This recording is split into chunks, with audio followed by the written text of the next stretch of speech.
right, everybody. Thank you for joining us again on another episode of Disney with the Ducks. We are on episode 7, and we're joined today with, it says Jeff and Carly, but it's not. It's just Jeff. Sorry, everybody. We also have Lonnie. We have Mean Gene and Kevin. Hey, guys. Hey, guys. We're going to dig a little deeper into some Disney Plus things. We know we have the new episode the new series of Obi-Wan coming out the end of May. So we're just going to kind of give you a little bit of an overview of what to watch in between now and then to kind of get you ready for that. But before we get too deep into this, knowing that we're talking about Star Wars, let's talk about, go around and see what's our favorite Star Wars movie, series, or just one episode inside a series. Not the whole series, but you got to pick one favorite and kind of describe why for a couple seconds. So we'll let Gene and Kevin stew on that a little bit because I know that's going to be a little tougher for them because there's such a wide variety of episodes that just trigger. So what's yours, Lonnie? I think that's an easy answer for me, and that is Empire Strikes Back. Right? It's one of the movies I went to see. I went to see all of them with my dad, but just I remember going to the movies with him for that one. Just excited to see what happened right after A New Hope. And I was a big Darth Vader fan, so seeing Darth Vader taking up most of the screen, big personality, just my favorite by far. I could watch it every day. Good deal. All right, Kevin, you're up. So the first one I saw in the theater was Return of the Jedi, but I have to say Empire is by far my favorite. It was the first one I've seen. It really got me into Star Wars, and kind of got spoiled a little bit on that one because without seeing the first one, but it worked out. It worked out fine, and I've been a lifelong fan ever since. So, all right, Gene. I'm glad that worked out for you, Kevin. I'm a little bit older than most of y'all, but I was in the first grade, and I'd heard about Star Wars, but I didn't know anything about it. People at school would talk about it. And I came home from school one day, and my mom said, "Hey, you're going to the movies tonight to see Star Wars with your best friend." My friend, we're still friends to this day. My oldest friend, we've been friends since we were 3. Chad Walker, his dad brought us to see Star Wars, and they let us in the theater early, so we actually saw the trench run. Was the first thing I had no context. I saw that, and then we saw the entire movie, and I saw it a couple more times. I think my sister took me to see it, and I saw it a couple more times in the theater during that run. And like Kevin said, I mean, I was just a lifelong fan. I mean, it's a little dramatic to say, it changed my life, but I mean, it did have a big influence in that it's my favorite movie series. It from then on, it influenced what I played, my imagination, books that I read. There are other series and episodes and movies that I like at the time, but overall Star Wars, A New Hope, we didn't call it that back then, but that's it for me. Jeff, I'm sorry, can I follow up with a question for Gene? Sure. So he said, and I wanted some clarification.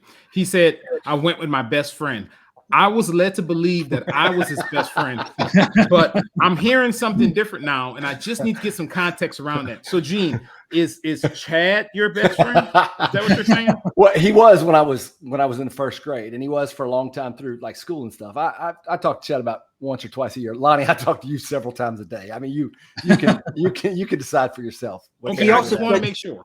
He said Lonnie his oldest best friend, so maybe you're his youngest best friend. Yeah, you're still older than he is, but only by a few months. As long as I just want to clarify that. Okay. All right.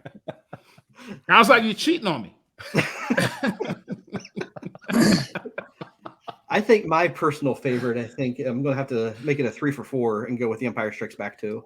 I had 2 older brothers that were big into Star Wars. So whenever I was little, I remember just having all the toys.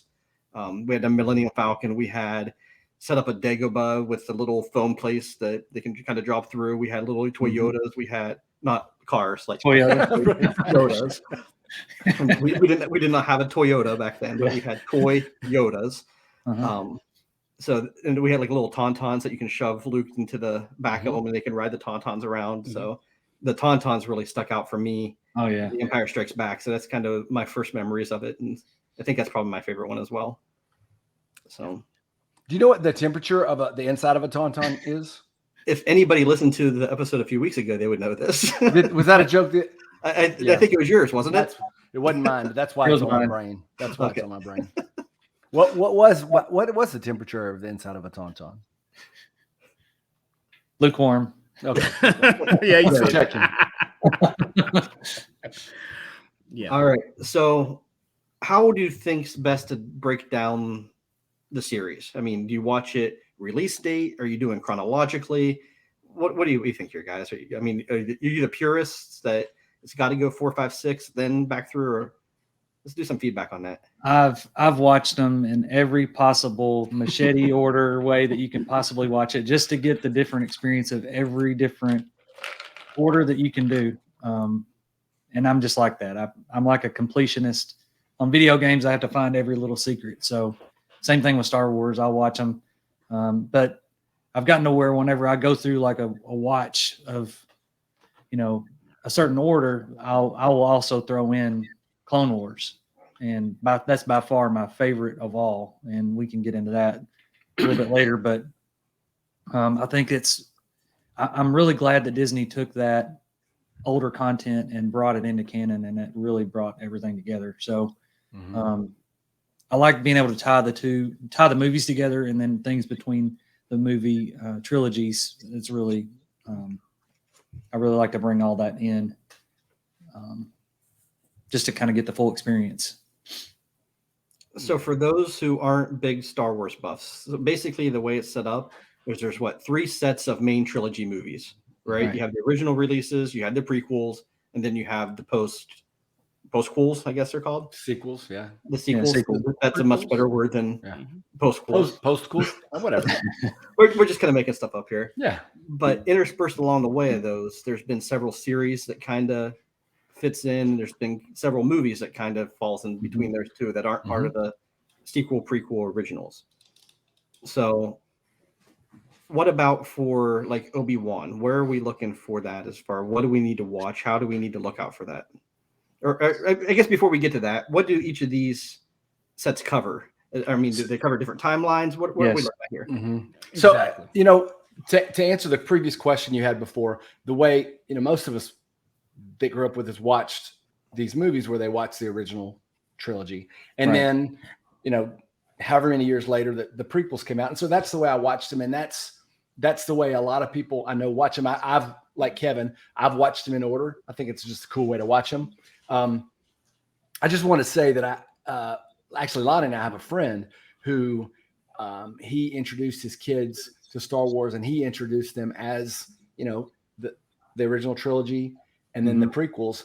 But he thought it was really interesting to see through his son's eyes when he got the big reveal, at the end of Empire Strikes Back. Right. And I mean, I think everybody knows by now, but is it okay to spoil it at this point? I think so. It's 42 years old. Right. But, whenever Darth Vader reveals to Luke that he's his father, and Wait, what?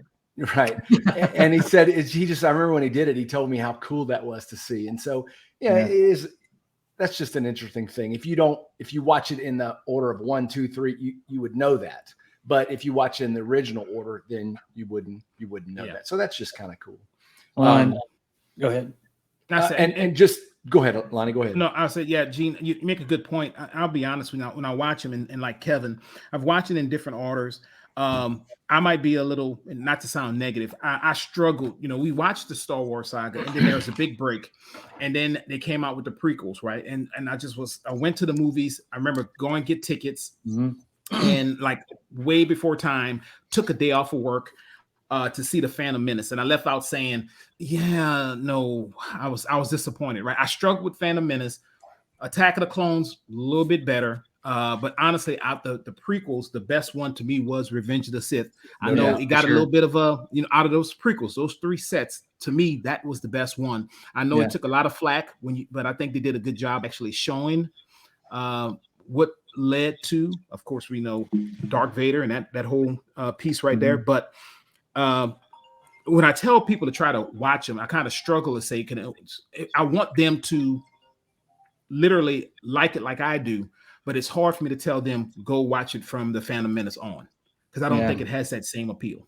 No, Another way to think of the three trilogies is it's kind of they say it's the Skywalker saga for all 9 films, but the original trilogy is the story of Luke. The prequels are the story of Anakin, and the sequels are the story of Rey, pretty much. Mm-hmm. And so it shows how they go from, either a junk collector or a farmer or a person that works in the shop on droids.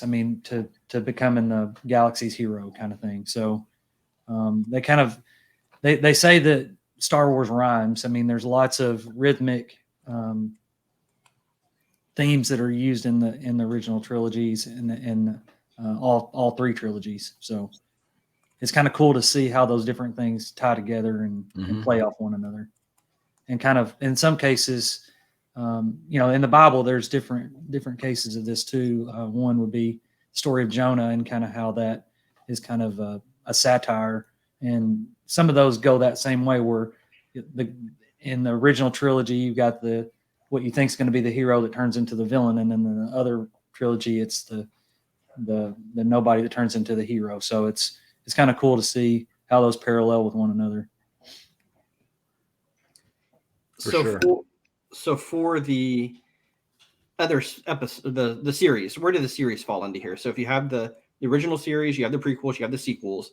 Where did the series and the extra add-on movies? Where did they kind of piece in? Do they tell other parts of the timeline, or are they different, just standalone stories, or how does that work? Yeah. So go ahead. I was just going to say, there are standalone, like Rogue One is a standalone story, right, sort of, but all of these stories fall into the timeline. If you start at the very beginning, I think there'll be something upcoming. They've had some books that now are not canon that are considered legends, but they call them the Old Republic. And so when that comes out, that will be sort of the earliest part of the timeline. And then next, I believe, would be the prequels, right? Right, mm-hmm. Kevin? That's right. Well, would Solo actually fall before the prequels? No, Solo was before the original trilogy. Mm-hmm. Yes, that's right. I'm sorry. You're absolutely right. But even in the middle of the prequels, between 2 and 3, that's when the Clone Wars happens. Attack of the Clones is the beginning of the Clone Wars, and then Revenge of the Sith is the end of the Clone Wars. And so actually with the Clone Wars, I was telling Lonnie today that I was trying to actually finish the last season of the Clone Wars again. It was just added in the last couple of years to the series, but it actually brings you right up to Order 66, and it sort of parallels completely that last season with the, not sort of, it completely parallels with what's going on with Revenge of the Sith, and it ends at Order 66. So what is Order 66 for us non-Star Wars aficionados? Clone Wars really goes into it, and it details it all the way from the beginning. But the clones were programmed with a chip in their head that whenever they heard the Order 66 from the Emperor, that's when their programming kicked in and they became loyal to the Empire. So with that being said, I'll tell you, when I watch Clone Wars, I kind of sometimes I feel a little silly because, I'm a 50-year-old man watching a cartoon, but the thing is it's, the storytelling is amazing, and there's so much depth to the characters, and it brings so much color to the story. That sounds, what Kevin just described sounds, pretty, it doesn't sound that, odd as far as a story goes, but what you don't see is 6 seasons of Jedi fighting alongside clones. They're brothers. They're the Jedi are the leaders of, different, they have military ranks, they're generals, Ahsoka's a commander. They're fighting alongside, they're giving their lives for each other, and their companions, their comrades, their brothers, like Kevin said. And then all of a sudden, with the snap of a finger, with an order from Palpatine, they turn on their brethren, their warrior brothers. And so it might sound silly to say, but it's emotional. It's heartbreaking, because you see, after watching this, and you see all this character development going on. And the clones, even though they're identical, they have the same DNA. They're individualized. They've taken their own names. They have individual personalities, and they've gotten close to the different Jedi. And it's a really well written, well done series. And I mean, it's a lot of content. It's 7 full seasons, and there's a total of 56 hours of content. Wow. So it really, it completely changes the ending of Revenge of the Sith. Completely. I mean, it changes it from, oh yeah, he became, Darth Vader, but with this, it just brings it really, it brings it much more gravity. So, and another thing about it is that, Dave Filoni, who's the creator, he's sort of the heir to George Lucas as far as knowledge of Star Wars and sort of the heading everything, even though he doesn't have the official title. He really is the force behind everything with Star Wars. Since the Clone Wars, really. But he created the character of Ahsoka Tano, and she is such a fan favorite that she actually was brought into live action first in The Mandalorian, and she's going to have her own series and in Boba Fett. And such a great character. She was Anakin's Padawan. They grew very close. He was her master. And then you see in in Rebels, you see, we'll talk about that, I guess, in a minute, where she actually faces him as Darth Vader, and she's not really sure if it's Anakin or not. Such an interesting, just the character development, the storytelling is so good. Adds so much color, so much depth. I know Ahsoka is my daughter's favorite character. She's a little miffed right now that Ashley Eckstein is not the actress that's playing Ahsoka. She was the voice of her in the Clone Wars that she's in. So she did the voice, but she didn't get the casting for the role for the live action. So she's a little miffed at that. But so that is one of the characters I am familiar with. So, She's good. So inside the Star Wars universe, are these all happened prior to Disney Plus? So none of these were directly made by Disney for Disney Plus, right? The first 6 seasons of Clone Wars was made before Disney. Well, yeah, all the movies except for, I guess, the sequels and the first 6 seasons of Clone Wars. Okay, so those were out prior, and then you have some that were released directly to Disney Plus later. Yeah, and Rebels was actually released on what was that? Cartoon Network, huh? Yeah, no, it was the Disney XD Okay. show channel. And then they carried that over. So where do we need to start to figure out? We know that Obi-Wan's coming out in May. Right. So that gives us 2 months. So we got 2 months that we got to get our Star Wars caught up so we know what's going to be happening in the Obi-Wan series. Where do we start? What ground are we going to cover? What do we need to do to be ready for this? Watch it all. I mean, that's easy. You got 2 months. Watch it all. You know what I'm saying? I've got a few. I mean, obviously the movies, Attack of the Clones, just to kind of see the last of that, and the original trilogy, the Star Wars New Hope. But it's really what happens between Order 66 and A New Hope, and that's where Obi-Wan will fall in the timeline. At the end of just about halfway. I was reading some stuff like 10 years after Order 66 and 10 years before A New Hope. So right in the middle. Right in the middle. And so Obi-Wan's on Tatooine watching over Luke, trying to protect him from the Emperor and his dad. So there's a few episodes of Clone Wars that will kind of give you a little more background into Obi-Wan. There's the Mandalore plot in season 2. Season 4 has a couple where Darth Maul, is involved, and then the Shadow Collective arc, which is really good with Maul and Satine. So you kind of get that background of Obi-Wan in that. Of course, there's also the micro series, the Clone Wars, the 2D one, which kind of fell in and out of canon a little bit, but that's kind of where that is. And then Rebels has one episode of Obi-Wan as well. So and also some of the side characters that show up in Rebels, based on the trailer that's been released for Obi-Wan. There's some characters that are going to be in that show. For example, the Inquisitors. So those were shown in the trailer. So that'll be kind of neat.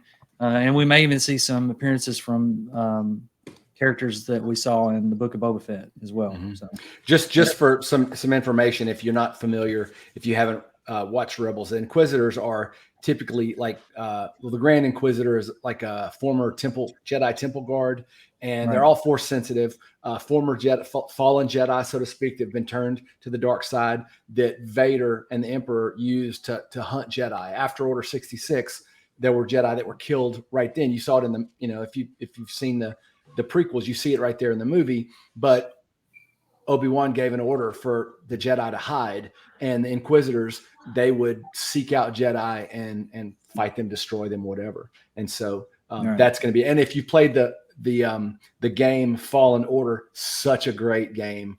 very good. Yeah, you fight several different Inquisitors. Right. All right, Lonnie, you've been awfully quiet in this Star Wars episode. What do you got going on? Where's your head on for this? What do you think we need to do heading into this? Well, he needs to catch up. I need to catch up with Clone Wars for one thing. I tell you, that's the main thing. I'm excited. I'm excited about the series. I think it brings a lot to the table. I'm one of those people that, it's funny with Disney Plus and Star Wars. There are a lot of true Disney fans that's like, we don't want, or Star Wars fans, we don't want any more, right? They kind of like, we've overdid it with the movies. But for us, we want more movies. I mean, to me, I think Rogue One, to me, is one of the top 3 Star Wars movies. Yeah. Solo, I really like Solo. I thought it was pretty good. I can watch it every time it comes on, right? So I'm excited to see what happened after Order 66 and that time in between, of course, when Obi-Wan was older and he picks up Luke and then it goes into the next set of movies. So I think, if you really want to get in depth with it, to Kevin's point and to Gene's point, just start watching the Clone Wars. I think it's a very good. I've watched several of the episodes. It's been a while, so I need to go back and really rewatch them all. No, he and hasn't. Pay attention. Yes, I have. No, Gene's mad because he would say something, and I'm like, dude, I don't remember seeing that one, and he gets angry. And I'm like, dude, I mean, it was on TV so long ago, and he's like, it's on Disney Plus. You can watch it now, and I'm like, dude, I mean, come on. But give me, but I will go back and rewatch them. I think it's a great segue into the second set of movies. But hey, I'll let Gene just have it because he's literally just like, yeah, you didn't watch him, and I'm like, dude, I watched him. No, you didn't. Yes, and you can't convince him, man. So I just let him go. Yeah. I know I'm the same way. Riley has tried to get me to watch the Clone Wars a dozen times with her. I've watched the first episode probably 6 times, and that's as far as I got. We made it through number 2 yesterday, so hopefully we can get through the series and we'll get going on it. But she can watch it over and over. It gets better. It does get better. I don't want to get like really into some of the Jedi because I know how it ends. Right, they're gonna die, and I don't want to. You don't get emotionally invested. I don't want to get emotionally invested in these characters, so that's why I kind of it's kind of like all the flack they took when, Anakin walked into the temple and had the little younglings running around there, right? Me, I was like, bring it. But some people kind of like, no. We know what's going to happen. I'll tell you, I'm so super excited for this series because I think I shared with you guys, Kenobi is, as a kid, Han Solo was my favorite. I mean, he's scoundrel. He's a cool dude. He shot first. For sure. Absolutely. He wasn't scared of Jabba, wasn't at all. But anyway, and he didn't say Falcon, he said Millennium Falcon. I just thought that was so cool, Yeah. But anyway, as an adult and seeing the prequels and then Clone Wars, I was just something about that character, probably Ewan McGregor, embodying that character. He just did such a great job. And just the brotherhood between Obi-Wan and Anakin, it made him my favorite character. And then you see the he's fleshed out a little bit more in the Clone Wars. I'm just excited about it. I think it's going to be great. And for him to be excited to come back to this, I think he kind of pushed for it for a long time. When asked, he wasn't a Star Wars fan before. He said when he was done, he was done. And then as time went on, he got he got interested, and I don't want to say that he for sure pushed it, but I think he made it clear that he wanted to do it if anybody was up for it. For sure. And for those that like to read comics, I'll read them every once in a while, but I picked this one up. It's pretty cool, and it kind of fills in some of the gaps between that. And this is a journal of Obi-Wan. And so when Luke went on his journey around getting Jedi artifacts and things like that, he discovers this journal, and it kind of talks about Obi-Wan living on Tatooine. So I'm guessing that some of that is going to be kind of tied into the show as well. Yeah, because all the comics are all canon. That's right. So what is the title of that comic?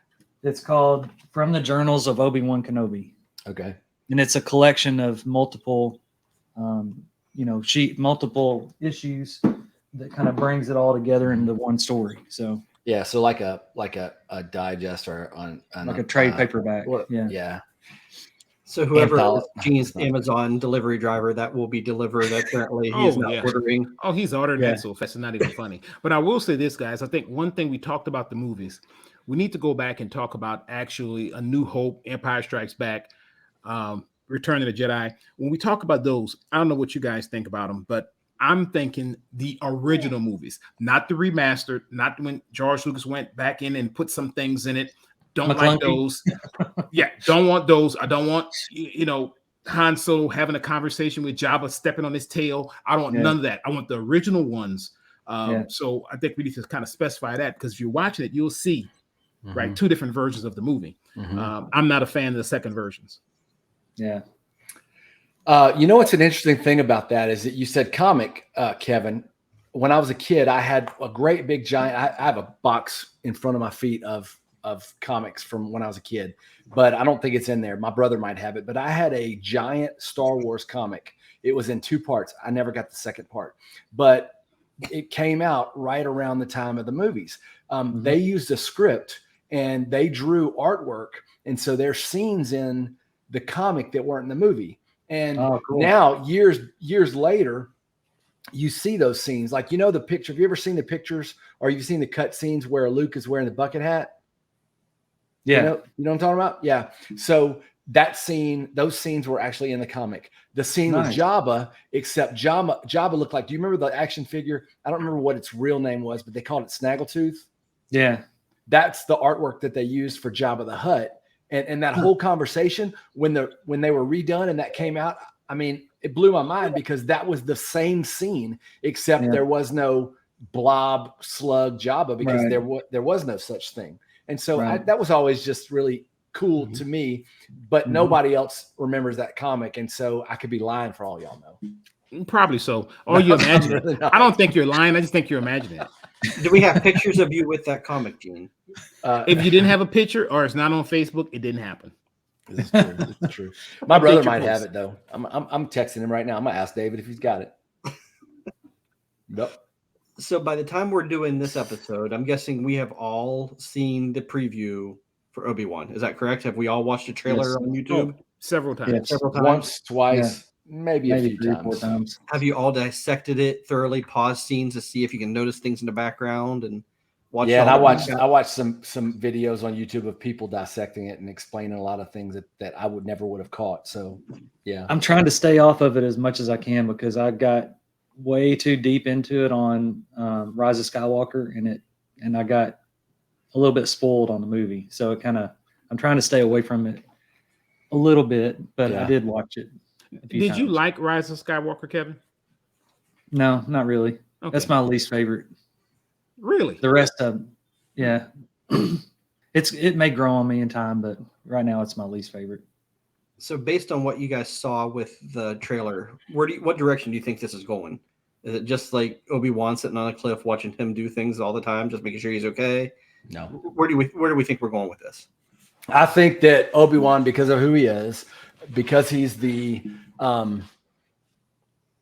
the noble warrior that he is, he can't just sit back and see. This is a planet that Mos Eisley is there's no greater hive of scum, Scum and and whatever villainy. and villainy, Villainy? in the whole galaxy, right? So he's not going to be able to sit back and just not let anything happen. So I think it's going to be him doing things on the fly, him maybe getting, the Inquisitors or somebody getting wind of some Jedi activity going on somewhere. I think it's going to be something like that.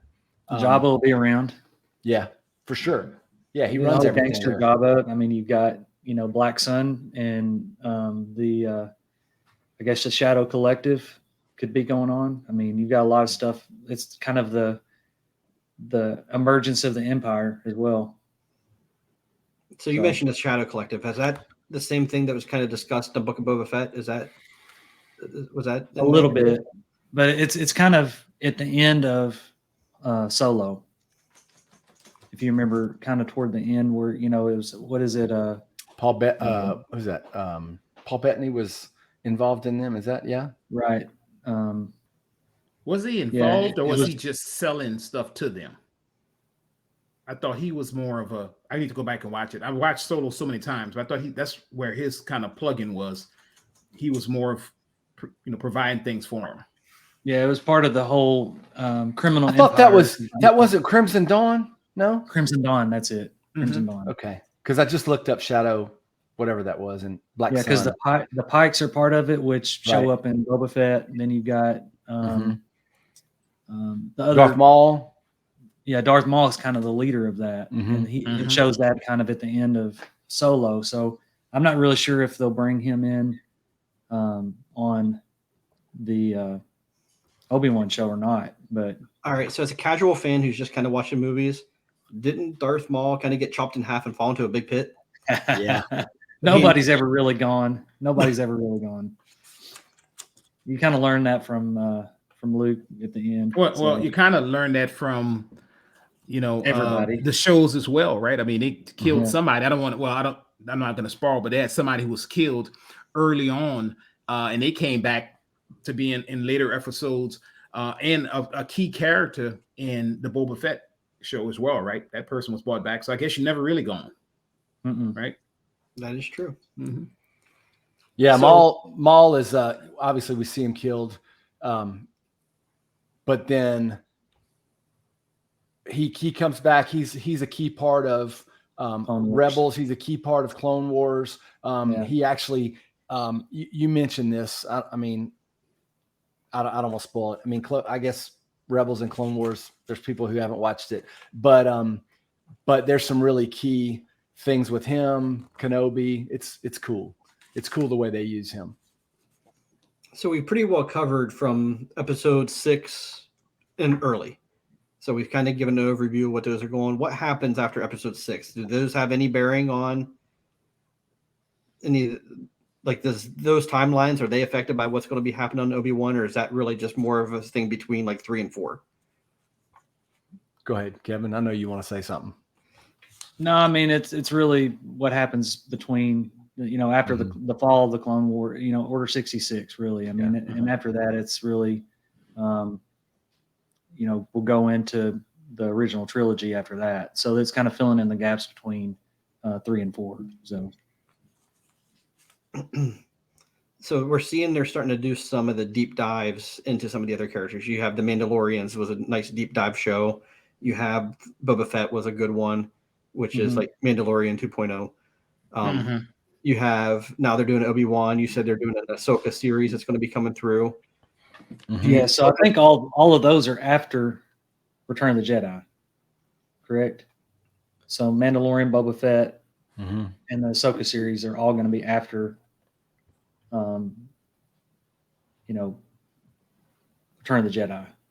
So as major Star Wars aficionados, do you like these single character deep dive series that they're doing? Do you think this is a good way to kind of get you more involved in some of the backstory and getting? Yeah, it really depends on who's telling the story. I think they've done a really good job picking directors and picking writers that can write the story and bring it together and really make it cool. I do like how they bring in the other series, because I really think that there's an Andor series coming out. I'm wondering if there's any way they may bring that into Obi-Wan to kind of introduce it, because with the Mandalorian they kind of brought in Ahsoka into that one just to kind of showcase what she's up to, and as well with Boba Fett. So I think there's going to be a lot of crossover. I think there may have been there's a little bit of friction there in some fans that they think, the Book of Boba Fett, like you joked, was kind of Mandalorian 2.0. I mean, I think they have to kind of balance it out, but I felt like it turned out really well. Mm-hmm. Yeah, I didn't have a problem with that at all, because the Mandalorian's such a great character, and I think that they were doing that to be able to jump forward and have decided what Grogu's fate was, so that they didn't have to do that. They could just go ahead and jump into whatever they were doing in Mandalorian. I don't know that for a fact, but it's funny that you brought that up about Andor. It's supposed to release this year, and so I didn't even think about that. I was thinking about the reverse, that how Kenobi could be connected or could affect what's going on with Andor, or could show up in Andor, but I didn't even think about it being set up in Kenobi, and so that makes a lot of sense, because they're not far apart on the timeline. They both happen between Order 66, the prequels, and A New Hope. So, right. So maybe we can get a whole spin-off series of Warwick W. Wicket and see. I mean, you never know, it could happen. There's what's the show with the actor that played Wicket? Willow. There's a new Willow coming out. Why not? Yeah, that could be. So what other characters do you think you'd be interested in doing a deep dive episode on that they should be bringing that we haven't heard much about? Is there somebody that's maybe more in the shadows? What's that? To bring out of the shadows, like kind of showcase the character that I really like. Black Chrysanthemum. I think he's really, really cool. I really think that he's going to show up in the Obi-Wan. That would be, I mean, they haven't shown any of that, and I don't have any reason to believe that, but I know he was alive during that time. So it would really be cool to see some more of his background, kind of how he got to be the indestructible Wookiee. So it'd be kind of cool to see how Obi-Wan would interact with him. So, what about you, Gene? Is there anybody that we'd like to learn more about that you think that we could do justice about doing some more backstory or things in between stuff that we saw? Or maybe a character that's not in the movies or the shows yet that you know about in the other canon that they needed to introduce us to? I really like the character from the Fallen Order video game. I think that'd be cool. Estes. Yeah, yes, Festus. I can't remember his name. And then the Jedi that mentored him as well. I can't remember her name either. I'd have to look it up. But I think those would be cool characters. But I mean, I'm so excited for this, Kenobi show and for the Ahsoka show, because they're two of my favorite characters. Yeah. I hadn't really. It's funny, man. I just hadn't really thought about any other characters. About doing that. I just thought of one. Who? I just thought of one that I hadn't thought of before. But I know that at the end of Revenge of the Sith, Yoda teaches he said, "I've got some training for you while you're there on Tatooine to learn to commune with the Force and with your old friend." That'd be really cool if they can bring back Qui-Gon in some way. That would be really cool to kind of see the two of them conversing with each other kind of through the Force. That would be really sweet to see. I don't know if they can get Liam Neeson. Is it Liam Neeson? Liam Neeson's. I don't know if he would come back or not, but it'd be kind of cool. That'd be a cool surprise. I want to see a series on the Borgalat. Just fresh out. Yeah, that's who I want. I think he had a life before he started reading minds for Saw. So Saw too. He could be around. Yeah, so bring Borgalat. Let's know how many minds did he read, what he was doing before he started working in that prison camp. Let me see that. Fill us in. It's Borgalet was a creature that read minds on Rogue One, and when Saul thought that somebody was he couldn't trust him, he would have the Borgalat go in to read their minds, and he was like, bring him in, and he would come in. He's this big creature, kind of like fleshy. an octopus. Yeah, and he'll tentacles. He'll stick on you and read your mind. I want to hear. I want to know what he's been thinking and what's going on with him. Right? I mean, where he came from. He got to have a backstory. What was he doing before he was reading minds? Right? Was he contracted by other people before he got? Exactly. Exactly. I want to know that. So let's give me all the Star Wars. So got to be a lot of work out there for him. Yeah, I want to, give me a show on Tauntauns. What were they doing before they started running around there, right? With their village, what were they doing, right? I thought about that too, like creatures of Star Wars. Yeah, I think that would be a good, like, National Geographic. I was thinking that, like Wild Kingdom, right? Yeah. But just all Star Wars creatures where they kind of go through and they have some guy documenting them. Yeah, I mean, there's got to be somewhere in the universe where they have some Star Wars documentary kind of guy. This is all right. Now we are watching the Tauntaun in its natural environment. Yeah, and wondering what it's going to do next. Yeah, you see the Tauntaun. See how Lonnie is not afraid to stick his hand into the Sarlacc.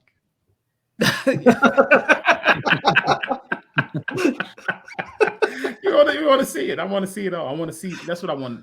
That's what I want. It's funny if you watch Disney Plus, there's a series. I don't know if you guys saw it, but it's a Star Wars flyover when you go through these different planets and you see some of these wild animals, right, running along the ground in certain those some of those environments. So hey, let me see it. I want to see it all. And yes, Gene, I did watch the flyovers before you say anything. Is that the biomes? Is that what that? Yes. Yeah.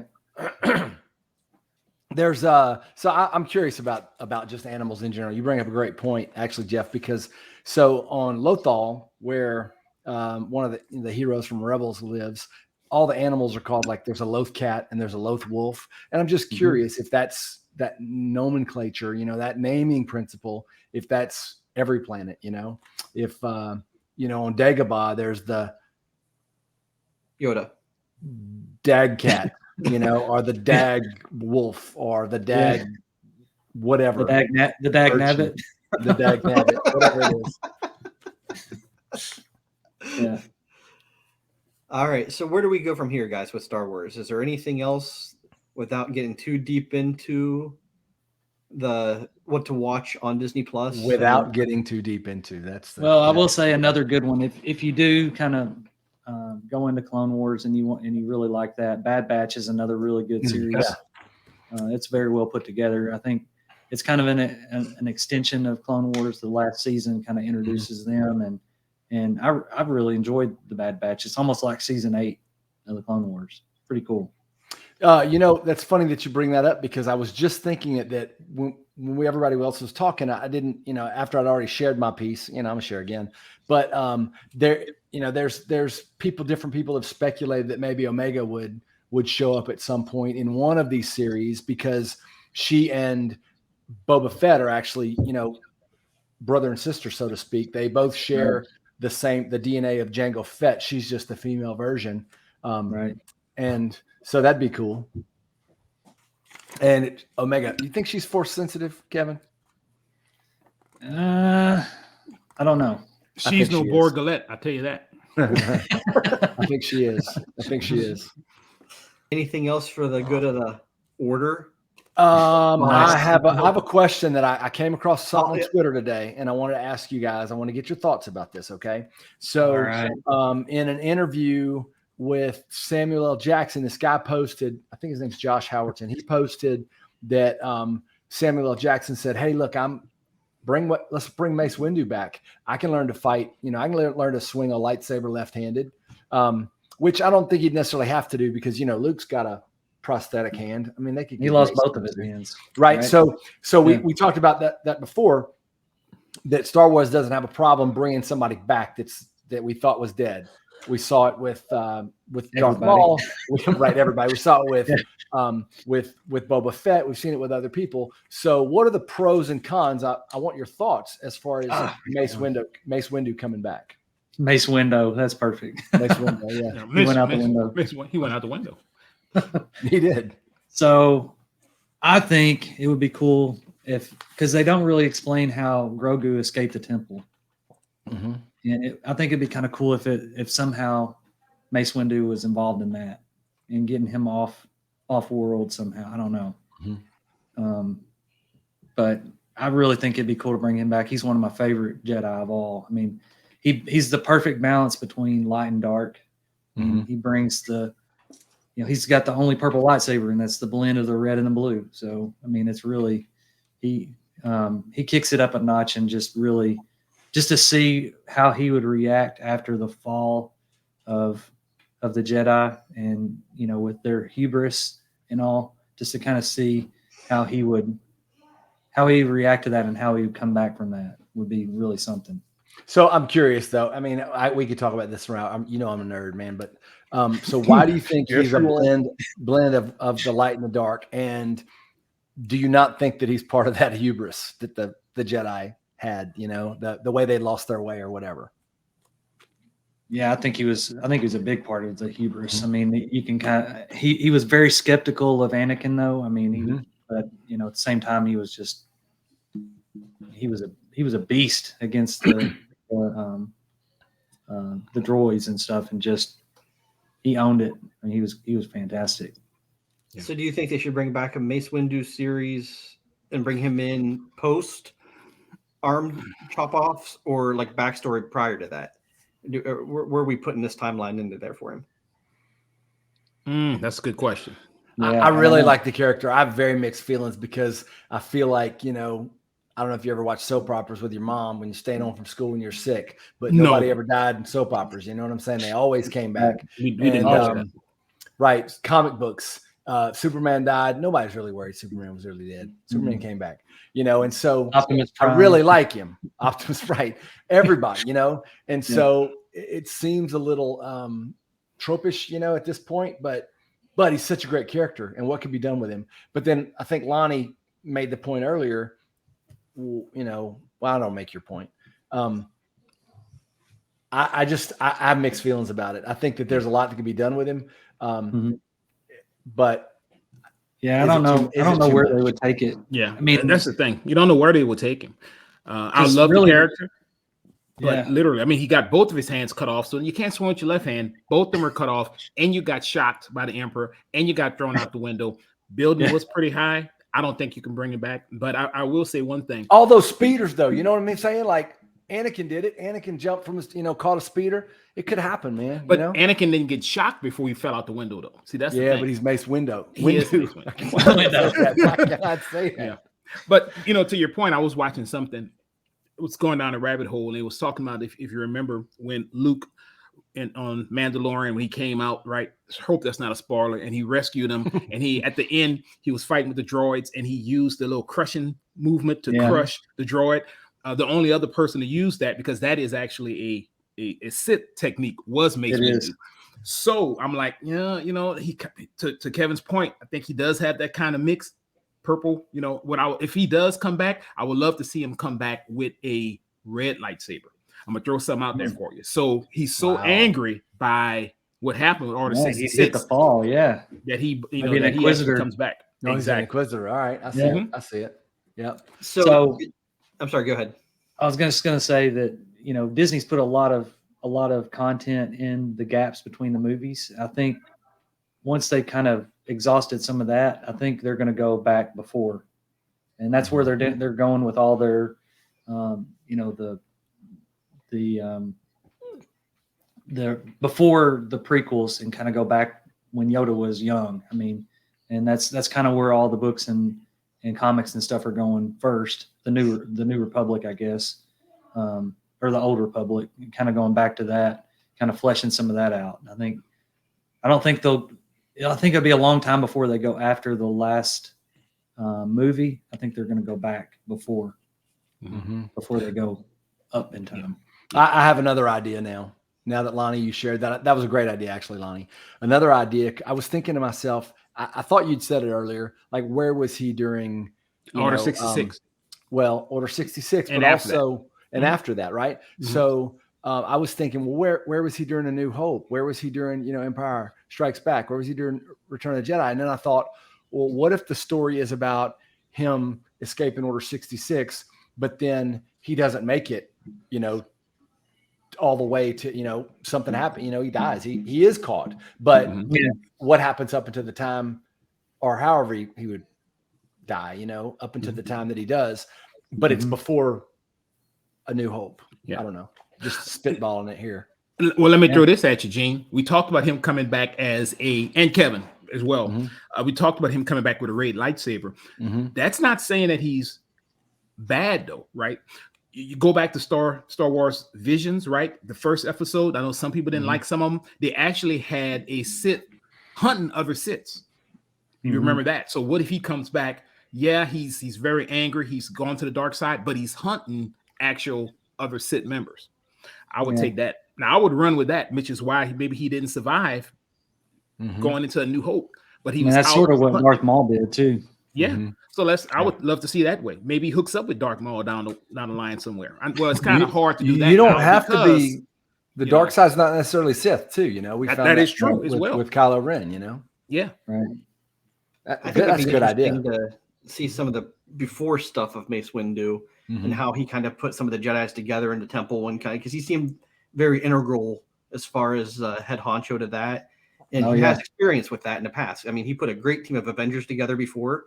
So I think putting the Jedi together, it kind of falls right in line with his history. I think he's it's one of the skill sets. He always had a goal of putting together a team. Right. He's always putting together good teams. Even with no hands. Yeah. And a scar on his eye. Yeah. So, all right. Anything else Star Wars that we think we need to dive into, or do you think that's a good basis for the people to get a jump on to learn about what they need to before Obi-Wan comes out here in a few weeks? Yeah, I think Kevin and Gene did a great job of kind of giving an overall summary of how you should watch it. You still have time to get into Clone Wars. I think everybody saw the movies by now, right? But Clone Wars is a very good part to watch. I'm going to take Kevin and Gene's advice and go back and rewatch it, right, to make sure that I pick up on little small things, and I'm excited for the series. All right. So if we got nothing else for tonight, I think we need to jump into the Quacking Up with the Duck segment and make sure we all have our jokes ready for the evening. So who's first? Who's got one? I'm going to nominate Gene. Oh, Gene's still scrolling. He can't scroll fast. You got me. So you have to edit this out, man. I don't have a joke right now. All right. So I guess I'll go first with our jokes for the night. And since we were talking about the light side and the dark side with the Force, I decided to go with something on the dark a little bit. So why isn't the word dark spelled with a K, or is the word dark spelled with a K instead of a C? Because you can't see in the dark.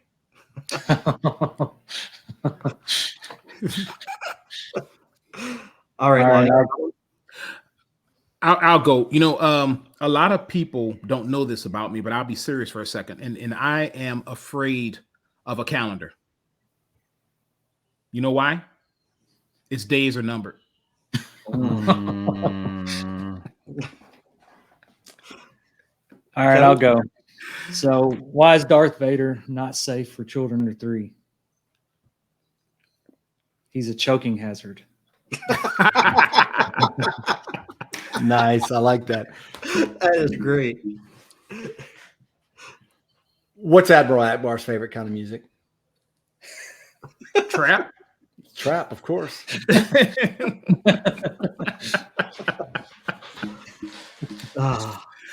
You guys, I don't even know what trap music is. I know you guys are horrible. Yeah, that's bad. If we have nothing else for tonight, we'd just like to thank you again for listening or watching what we do here. Make sure that if you get a chance to check us out on our Instagram of @Disney with the Ducks, our Facebook page, and we have a Facebook group both @Disney with the Ducks. The Facebook page is a little bit more news oriented for stuff that's come into podcast episodes and stuff you can listen to. But the Facebook group is very community oriented. We have all kinds of fun stuff going on there. So make sure you join both and take a look at those. Also follow us on our YouTube channel. All these recordings, once we clean them up a little bit, because it's not good from the rough cuts, but we polish them up a little bit and we make it better. We put all those out on the YouTube so you can stream that. We got some extra stuff coming through. Our Disney news show is going to be on there. We still have some of our dining reviews that we got to get some more of those up and out on there. We have some bios that are going to be coming through soon on that too. So we got some stuff coming through the YouTube channel, and make sure you like and leave reviews for us. We appreciate that. And if we got nothing else, everybody, then we'll call it a night, and we appreciate you guys listening. Thank you, everybody. Bye, everybody.